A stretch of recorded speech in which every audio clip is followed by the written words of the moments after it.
me rappelle mon premier jour au monde, les murs chargés d'histoire.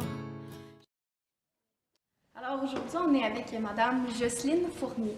Alors, je vais me permettre de vous tout tutoyer. Tout à fait, ça me fait plaisir. Donc, toi, tu es née en 1940. 1946. D'accord.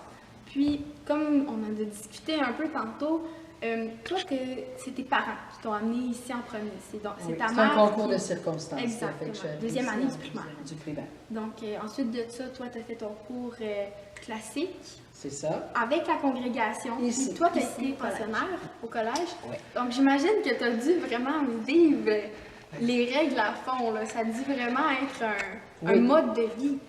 Tout à fait. C'est un mode de vie. Puis moi, j'étais venue pensionnaire. J'avais demandé à mes parents de devenir pensionnaire parce que moi, j'étais enfant unique. Mais je voulais connaître le milieu. Est-ce que vous aimeriez retourner en haut? On va aller regarder les chambres, on va aller visiter ça. Ah oui, puis je vais te montrer où était ma chambre puis la fenêtre. C'est bon, on va y aller. OK, c'est ça. Moi, c'était ici. J'avais une petite fenêtre. Le mur venait couper la fenêtre en deux. Parce que j'avais ma voisine là, il y avait comme le mur.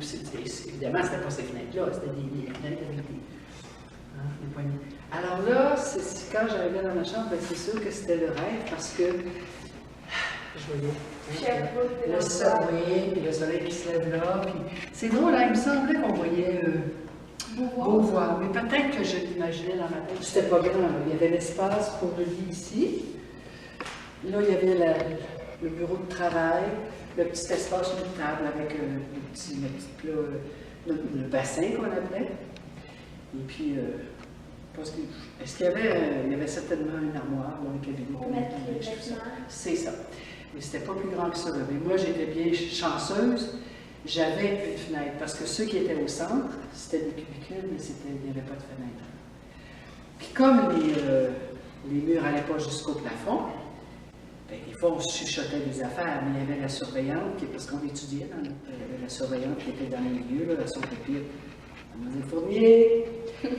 Puis une fois, un matin, mais après avoir fait ma toilette, elle est allée nettoyer mon bassin à la salle de toilette, puis revenue, ben, j'ai pris mon bassin puis je l'ai envoyé. L'autre côté, l'autre, c'est ça. Mademoiselle Fournier, vous viendrez ici. C'est que le cœur nous va toujours un peu. C'est pas grave ce que j'avais fait, mais j'avais désobéi. C'est que là, je vais voir la bonne sœur qui me dit faites votre ménage, puis vous irez à votre cours. Dépêchez-vous. Fait que là, j'étais venue me ramasser, puis non, faites votre ménage, vous reviendrez me voir. Fait que là, j'étais un petit peu craintive, qu'est-ce que c'est qu'elle va me dire? Mais finalement, c'était juste pour me ramener à l'ordre. Je suis allée, puis elle m'a dit, bon, allez à votre cours. Ça n'avait pas été puni. Non, j'avais pas été. Non, c'est pas cette fois-là. Pas cette fois-là. J'ai eu d'autres histoires, mais ça, c'était correct. Des nouvelles amitiés, des profs colorés, une deuxième famille, une deuxième maison. Voir à la tonne, mais on a quand même eu bien du fun, faut se l'avouer. Le temps a fait son chemin, puis tu es devenu professeur, professeur de latin. Oui, puis j'ai étudié chez les dames de la congrégation sur le Ontario. Encore, donc le rattachement à la congrégation se fait toujours. Tout à fait. C'est toi qui es arrivé ici pour donner ton CV, ton curriculum. C'est ça. Oui. Ouais, ce qui est arrivé. J'essaie, c'est loin dans ma mémoire. Je pense qu'il cherchait un professeur de latin, puis j'étais venue remplacer quelqu'un. Donc, toi, tu as été enseignante, ensuite de ça, tu es devenue directrice du collège. Donc, ça s'est fait par quelles circonstances? J'étais directrice du collège. J'étais directrice des services aux élèves. Moi, j'étais du côté des élèves. Comment ça s'est fait? La première des choses, j'ai été directrice de la bibliothèque. Puis là encore, c'est une histoire de passion. J'étais animatrice de bibliothèque. Il y a un poste qui s'est ouvert.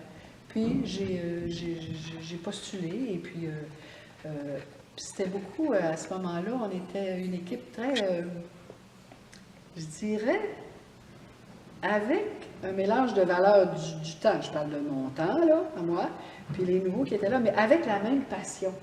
Il y avait comme un but commun. C'est exactement ça. C'est exactement ça.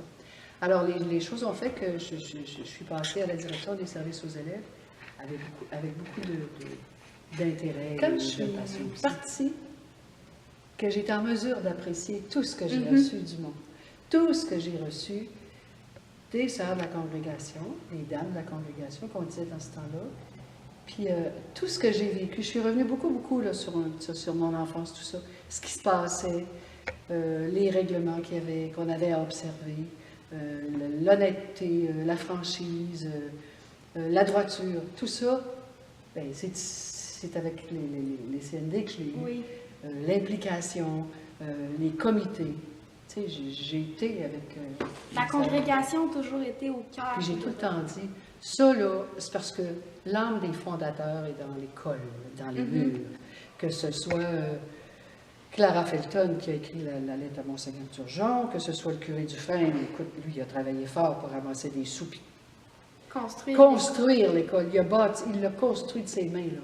Puis après ça, les religieuses qui ont été nommées pour ouvrir. Tu sais, quand j'ai commencé à faire la recherche sur mon livre, puis la passion, j'ai tout le temps trouvé là, chez les enseignants. J'ai tout le temps trouvé ça dans toute l'équipe. Les enseignants, l'équipe en avant, l'équipe administrative, les secrétaires, tout le monde. Jusqu'au concierge, c'était vraiment...